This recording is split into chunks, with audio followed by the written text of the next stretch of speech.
Yo, what's up, everyone? Welcome back to another episode of the High Value Agent Podcast, where we inspire people to create a better life through real estate. And I'm going to share 32 ways to fail in the real estate business. And the reason why I wanted to take this approach is because I believe that there's this thing called inversion thinking. And Charlie Munger, if you don't know who Charlie Munger is, Charlie Munger gave a talk on how to live a miserable life. He believes in this process that I just mentioned called inversion thinking. It's a process in which we solve problems in reverse. So, like for example, if you wanted to have a good marriage, you would ask the question, how would I destroy my marriage? Right? So, like, if I want to have a great marriage, I need to know what I need to avoid doing to destroy my marriage, right? And so, like, what are the steps that I need to take to destroy or have a terrible marriage and do the opposite of that? So, um, our brains, just human nature and the way we're wired, our brains are designed to find problems versus finding solutions. Let me say that one more time. We are wired to be more problem oriented versus solution oriented. And so, being able to use this process, we're able to harness the innate ability to find problems that we are evolutionary evolutionarily, I don't know if that's a word or not, designed to do so. Okay, so it's just within us. um and then now we can flip it in reverse to find our solutions. Okay, so inversion thinking, allowing our crazy human nature mind, our problematic, problem focused mind, to identify all the things that could cause something to not work. And now we're just going to make sure we avoid those things. Let's identify, or let's really define failure. Like, what does failing or fail mean? So, being unsuccessful in achieving one's goal, that is the definition of fail or failing. And so when we talk about 32 ways to fail in real estate, we're going to list those out, which I did this for you. What I want you guys to do is, as you're listening to this, let me know if you agree, or maybe there are some things that you would add to the list, or maybe you disagree.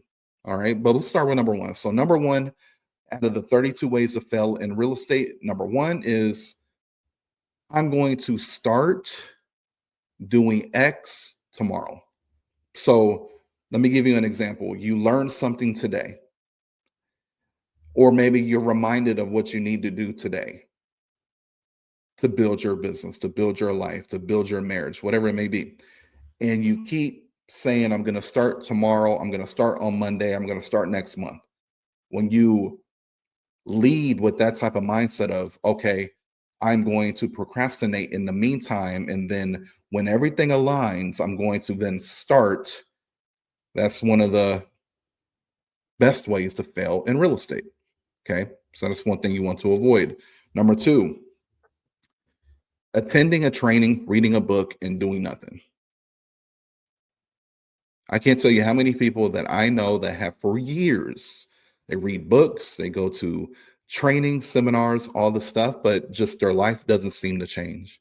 They just kind of stay at this level that I know is very, very uncomfortable.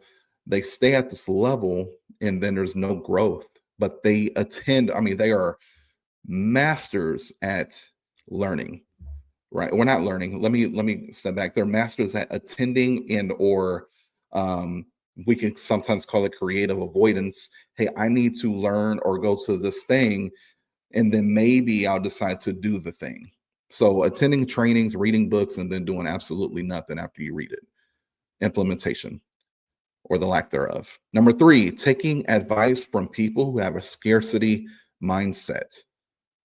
When you take advice from people who have a scarcity mindset, typically what you're bonding over is around complaining, blaming, and you're not, again, when you're not solution based and when you're doing all that stuff, you're not owning your outcome, then there is no room to grow. So when you take advice from people that are scarcity minded, you're filling your brain with things that aren't going to serve you. So be careful. Number 4, pick a spouse, and this is a touchy one. Pick a spouse who will make you feel guilty for working.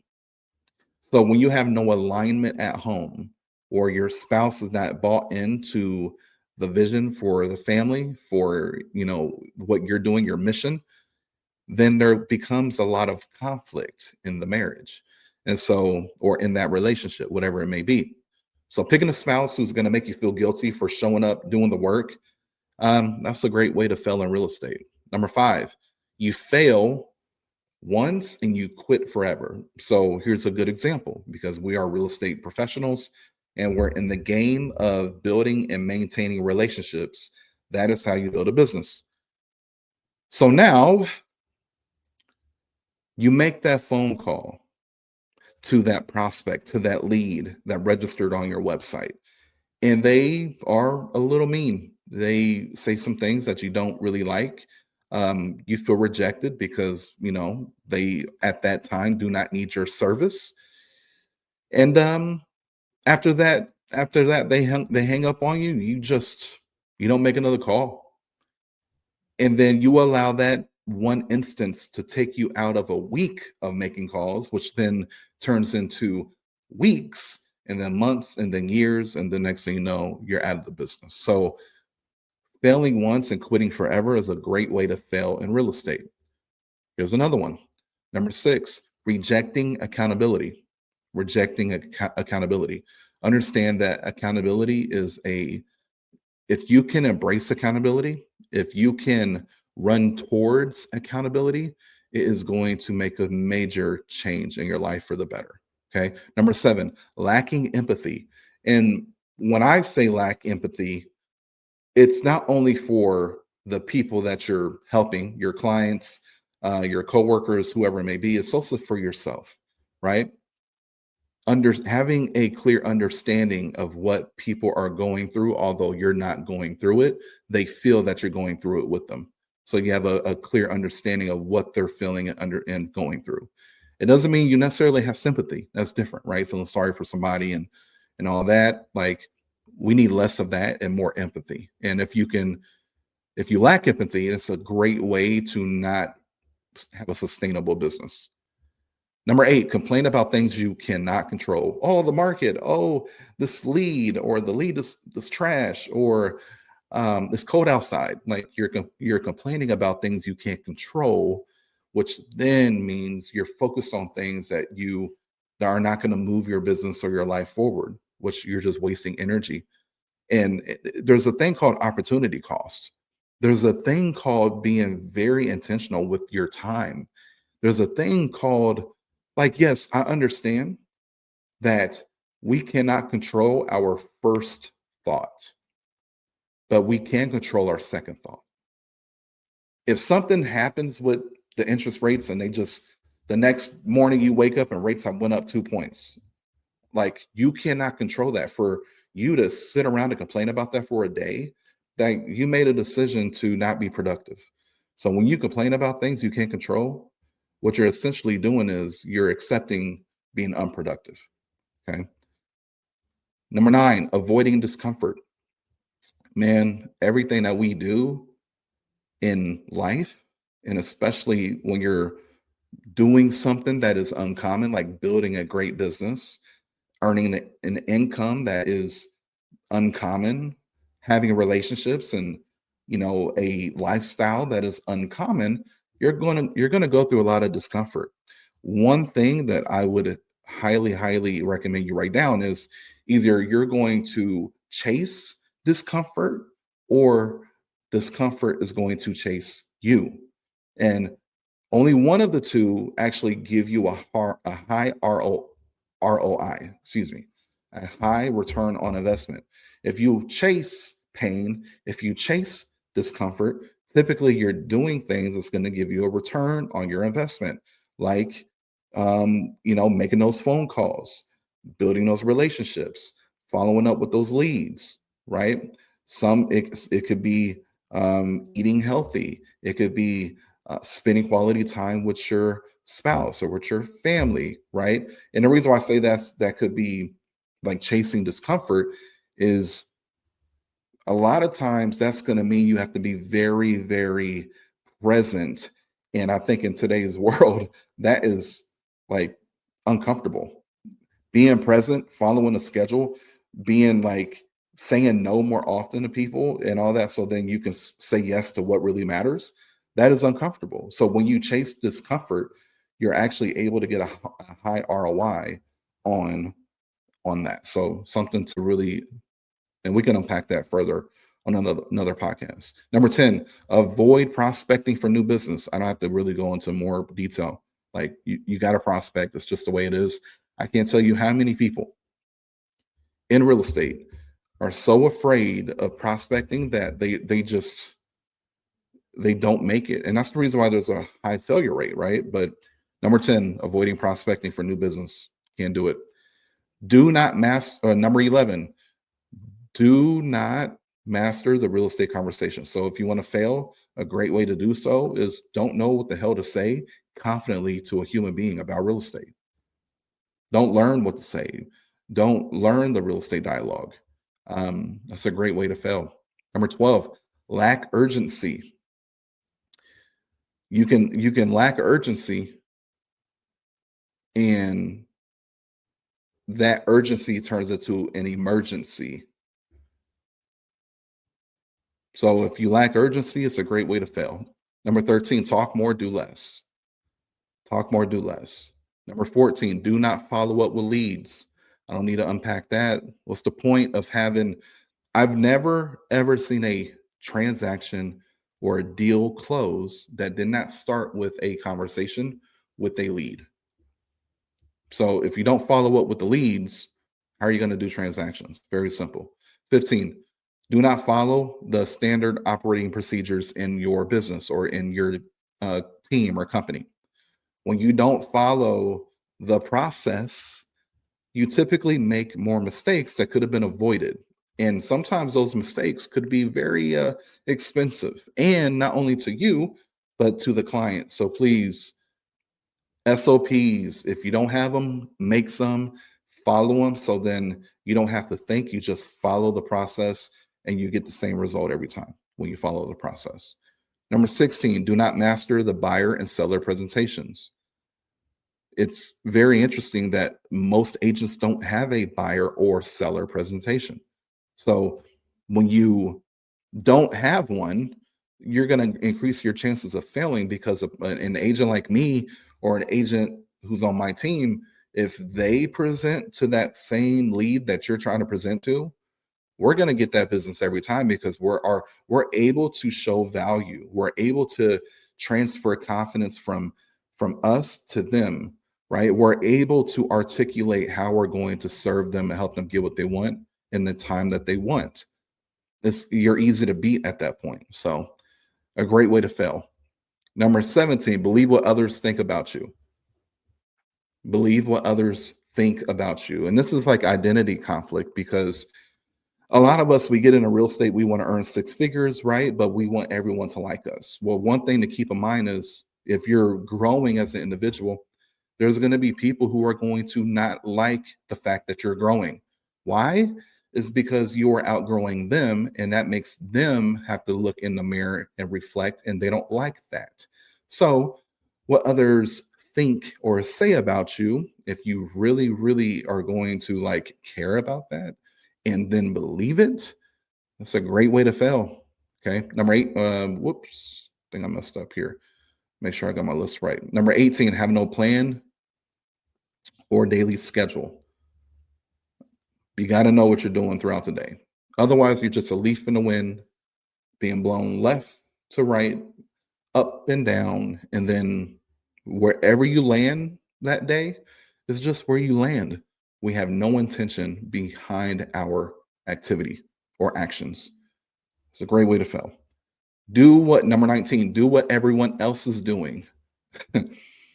Follow the pack of losers. I'm just playing. But most people are doing the things that average people do. So don't, if you want to lose, if you want to not win in this business, if you want to fail, just do what everyone else is doing and you'll do that. Okay. Number 20, assume you know everything. Assume you know everything. Yep. Number 21, tolerate mediocrity. And if you're in a small town, this is very easy to do, right? Small town mindset, tolerate mediocrity. You're probably doing a lot of things like even getting into real estate. You may have had people that are mediocre or average thinkers, and they look at you like, oh, you're never going to make it, or oh, right. And maybe they're right because, but it's your decision whether they're going to be right or wrong. But when you come from that type of environment, or if you're in that, then it's very easy to tolerate mediocrity. And it's very easy to fail in real estate because of that. Okay. Number 22, make promises, break promises. Have integrity is very simple. Be a good person. Number 23, wait for perfect conditions. So when the condition is perfect, when the rates get to this 6%, when the summertime comes and there's more buyers and sellers in the market, then I will take action or do what I need to do. Or once I get a CRM, or once I get my website done, or whatever it may be for you, like you're waiting for perfect conditions before you step into being the best version of yourself that is capable of earning and building a great business and a great income. So if you want to fail, just wait and keep waiting and keep waiting for the perfect conditions. Number 24, avoid doing what matters most.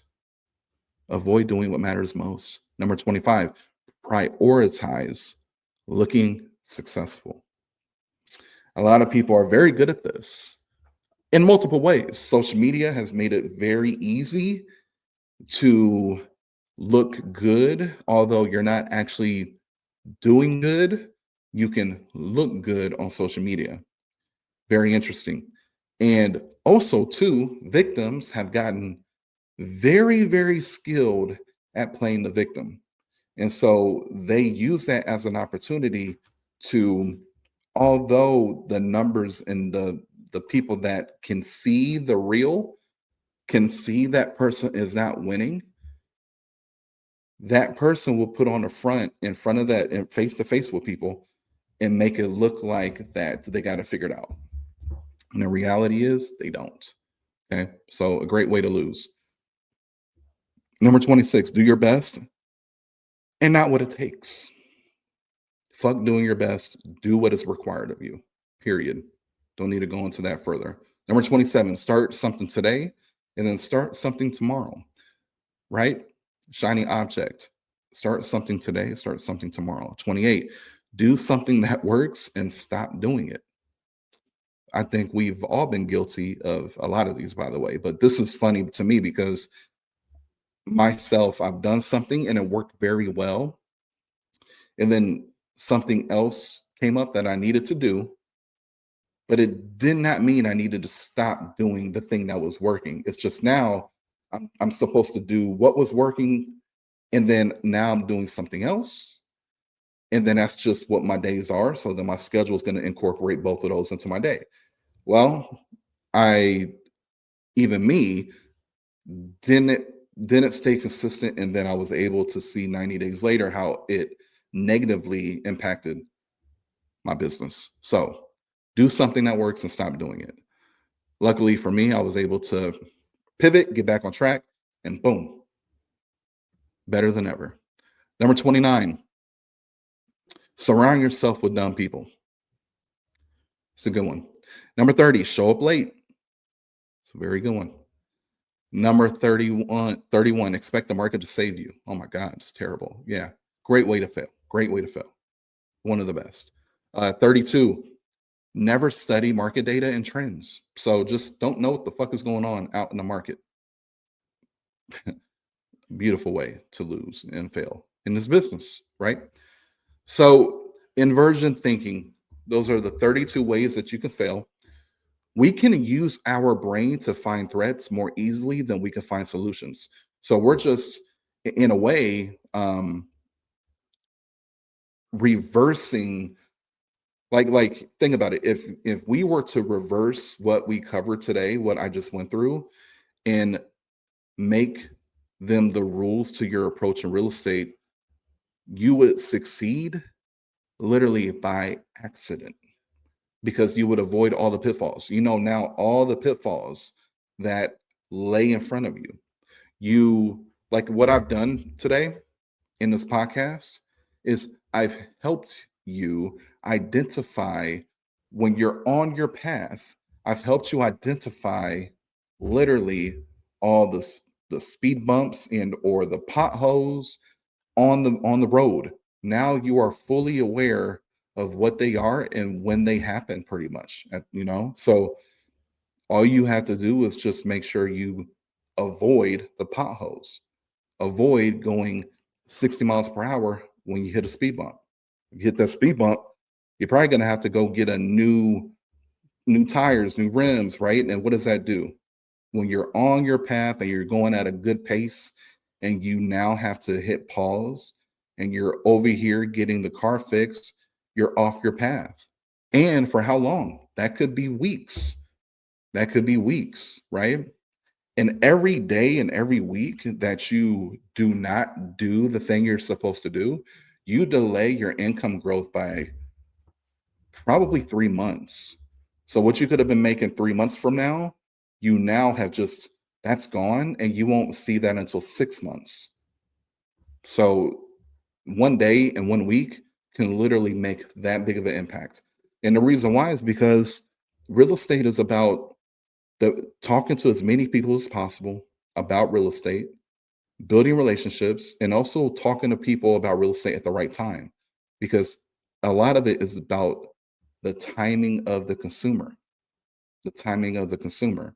And if you're not constantly fishing every single day, right, then there's going to be some people, some other fishers out here that's going to get some of these fishes just because you took a week or two off, and that one big fish you was hoping to catch was caught by somebody else because you decided to take a couple of days off, right? So timing is important too. Keep that in mind. Cool. And that's why the urgency part, right? Is one of the ways, I can't remember which number it was, but like a great way to fail in real estate is lack urgency. So that was kind of what I was unpacking. So inversion thinking, you now know what not to do. So now all we got to do is show up and do the thing every single day, and consistently recommit, recommit, recommit every day. Consistently you recommit to the process every day. All right, y'all, we're gonna wrap this one up, put a bow on this one. I know this is valuable. Please, if this is giving you some good insight, if it's helping you, even make one more phone call, or if it's given anything to help you build your business, please leave us a review. If it's not, still leave us a review, give feedback. I think all feedback is good feedback. And we're going to keep pushing forward. So I appreciate y'all. Be strong. And I'll see you guys on the next one. Peace.